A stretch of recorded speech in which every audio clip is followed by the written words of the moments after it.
Hi, I'm Rylie. I'm the director and a narrator for my project, The Horror Hour. Before I start this narration, I do want to make it very clear that I did get permission from the original poster, user NoMask39, for making this narration.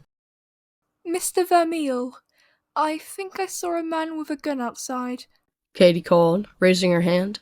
There's no combination of words more perfectly calibrated to turn a teacher's blood into ice. The horror only settled deeper in my chest when I watched my kids go crowding around the windows, chattering excitedly amongst themselves like a shooting star was going by. I can't see him. Where is he? Oh, he's right there, behind the tree. What's he doing?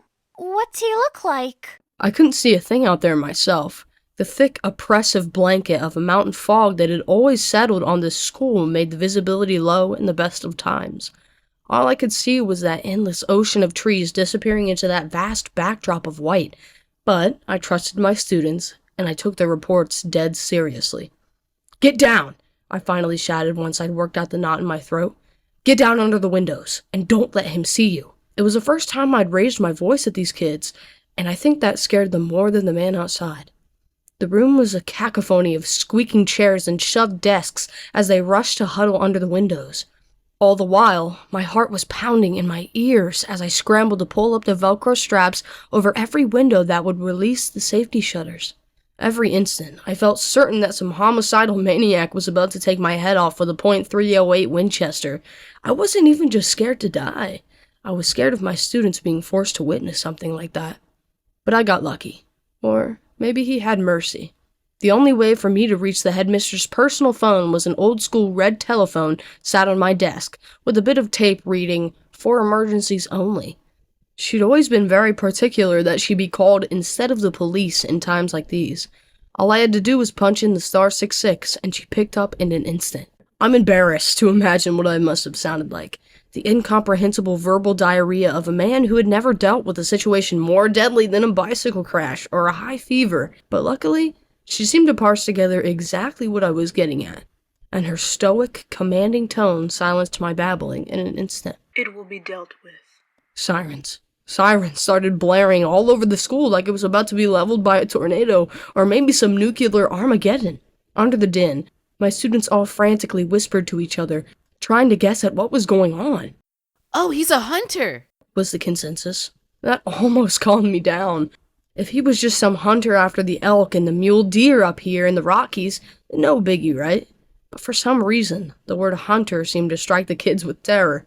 Outside, I heard the screech of tires and 2 rear doors being slammed open.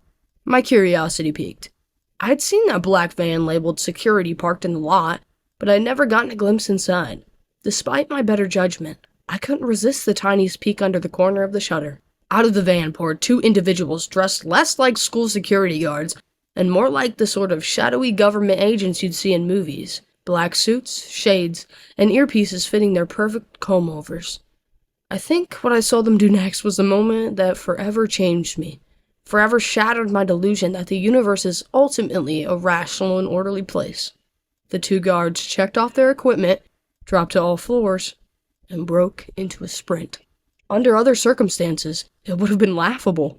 As it was, it stole my breath away. They ran not even like primates would, but with the exact speed and style of wolves. They must have been going 15 miles per hour minimum. Human bodies just don't work that way. We can't twist our bodies in such a way to allow ourselves to full-bore gallop at that kind of speed.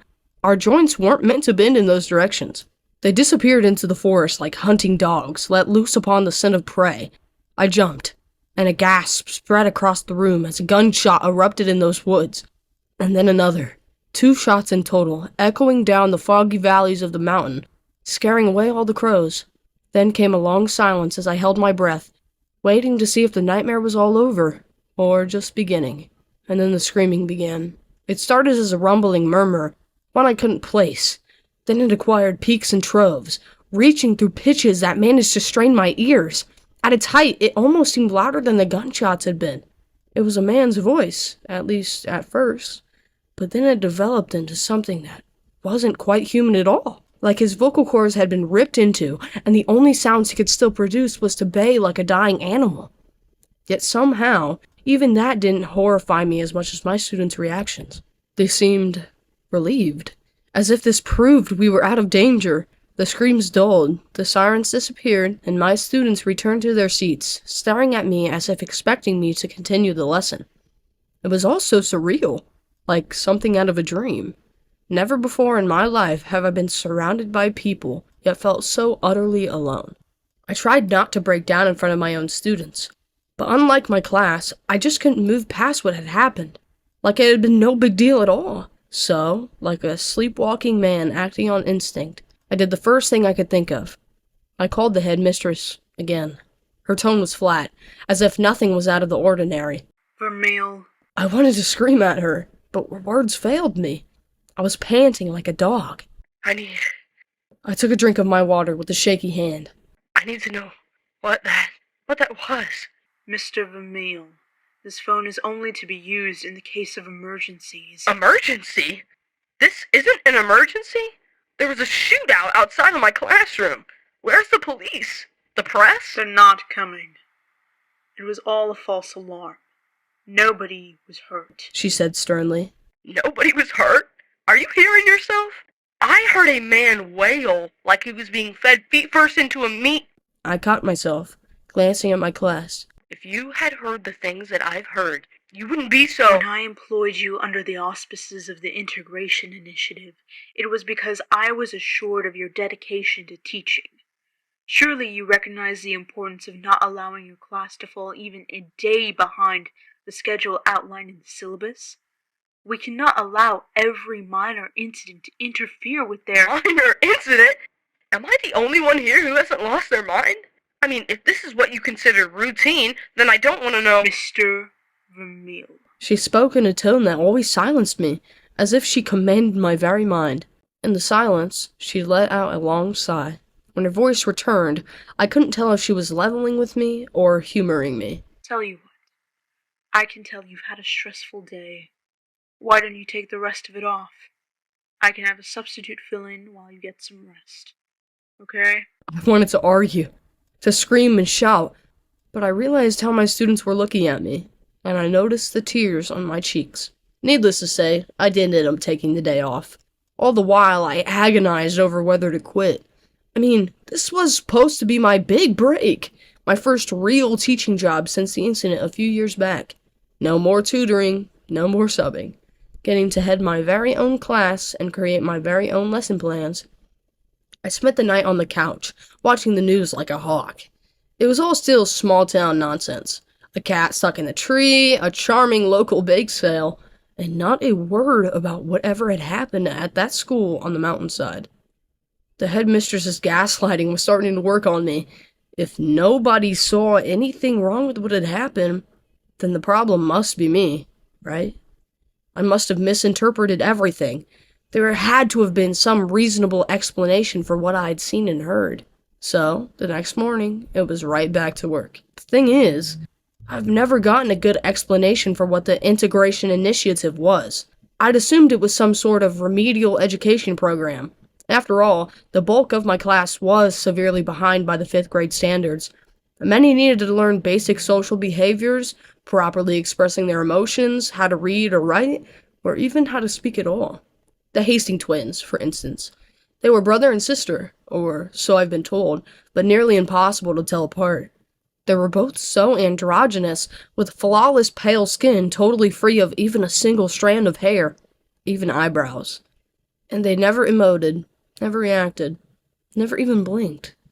If you didn't know any better, you'd assume that they were mannequins set up at their desks, positioned to stare at me in perfect stillness as I thought. But they were just one of the more extreme examples. A few more were like normal kids, just a little behind. Katie, for instance. When I'd had a quiet moment in class that day, I noticed her completing a maze in her coloring book with just a crayon, and I beckoned her over. She sat politely across from me as I composed myself. Katie, I just wanted to say, you were very brave to speak up yesterday. I know that must have been scary.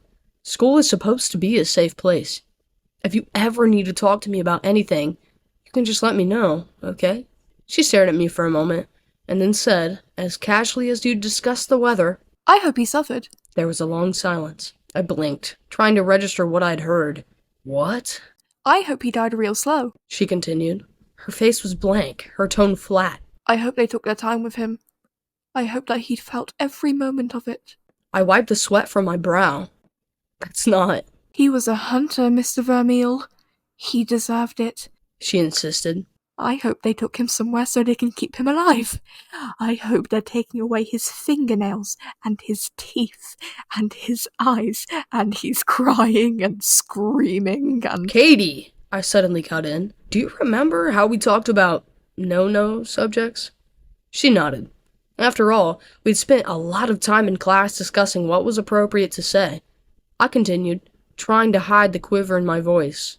Well, it's not appropriate to talk about, death and suffering.